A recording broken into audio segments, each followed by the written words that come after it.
So why do they make a difference?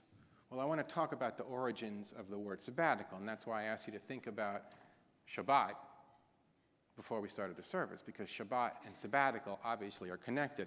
I put this prayer, this English prayer, on the back of the Shabbat bulletin. It actually comes out of our Bar and Bat Mitzvah Siddur, prayer book. And I highlighted 6 lines or so, maybe a little more, 8 lines in the center. Shabbat has always been a break in the routine of everyday life.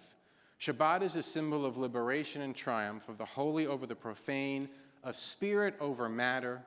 In every age, Shabbat afforded the Jew a sacred retreat, a haven of safety, a fountain of new strength and perpetual renewal. Skip down. Shabbat is our hope, the calm haven where all the weary find rest. I've read those words literally hundreds of times, and those words never struck me as powerfully then as they do now after having the opportunity to step out of, to disconnect from so fully all the demands and all the requirements of my professional life. It captures the essence of what our ancestors, our sages, our people tried to achieve with Shabbat. And it captures the essence of what can be achieved with however long that sabbatical might be. And I know, and I believe that some of you will share this experience, that vision in those prayers and the vision of Shabbat captured in our tradition sometimes slips away from us, because I felt it slip away from me, and I'm somebody who has to be conscious of every Shabbat.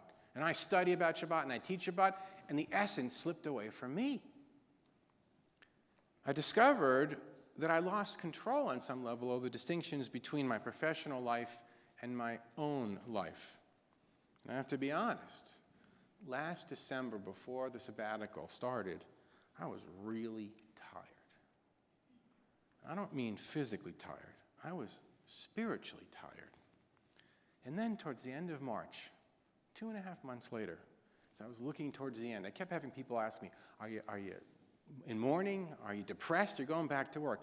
And I wasn't feeling that way. In fact, I was feeling the opposite. I was feeling energized and ready to dive back in. And I felt renewed, and I felt transformed, and I felt like I was ready to put my brain back into the work that I had to do and the challenges, and to work with my colleagues and to engage them in the back and forth. It's a part of what it is to work in a place where there are a lot of rabbis, and we challenge each other and we encourage each other to grow, and a lot of cantors who challenge each of us to think differently about the words of the prayers and what we teach and how we conduct ourselves.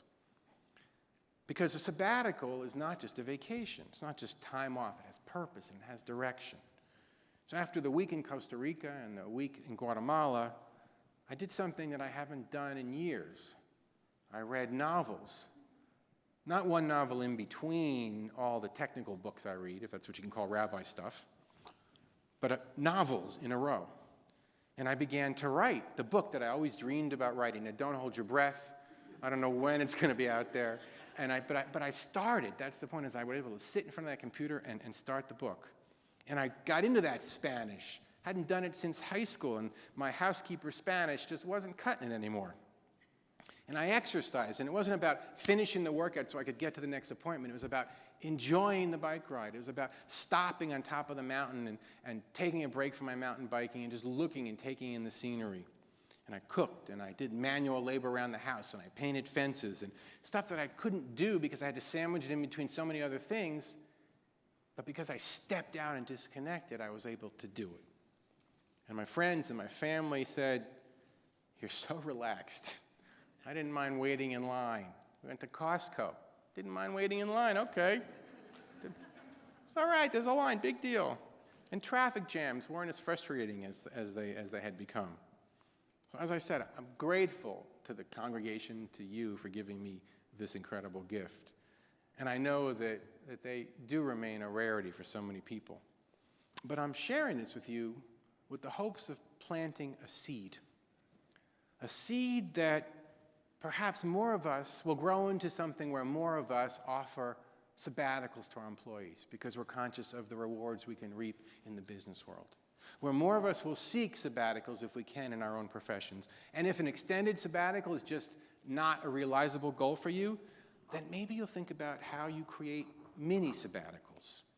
Well, let's start with the obvious. There's always Shabbat. What if we didn't run to the grocery store or the mall on Saturday? What if we put the phone down and didn't turn on the computer? What if we did all those things? What if we took it as a day of disconnection, a day devoted to the purposes that are outlined in this prayer? Perhaps even time off from work can be turned into a mini sabbatical. The challenge is not to go away somewhere. The challenge is what you do with the time you have and how you make the time part of that sacred renewal for you and how effectively you disconnect. We need this. We need time like this. See, the phone's going off. You can't disconnect. It doesn't stop. But we need to disconnect from the routines of our daily hectic lives. And when we do that, we find that we can reconnect to those experiences which are so much in our core, essential to who we are and what we value, and to the people who are most important to us. So in a few moments, we're going to chant the Kiddush. Kandra's going to chant Kiddush. And in those words is Zecher Lema'aseh Bereshit. Shabbat is a recollection of the deeds of creation. What can those words mean for us? How can I connect them to what I just said? Maybe those words, Zecher Lema'aseh Bereshit, are a reminder that we have that opportunity for recreation. The recreation we experience on Shabbatot, on the sabbaticals we craft for ourselves and our lives. And a reminder that we have to intentionally take ourselves out of the maddening routine of our daily lives. And in the disconnection, we can find the renewal and the refreshment and the strengthening and the re-energizing and the connection that we can find to our souls, the reconnection we can create with our loved ones, and maybe even discover our unique potential that maybe escaped us while we were so caught up in the daily grind.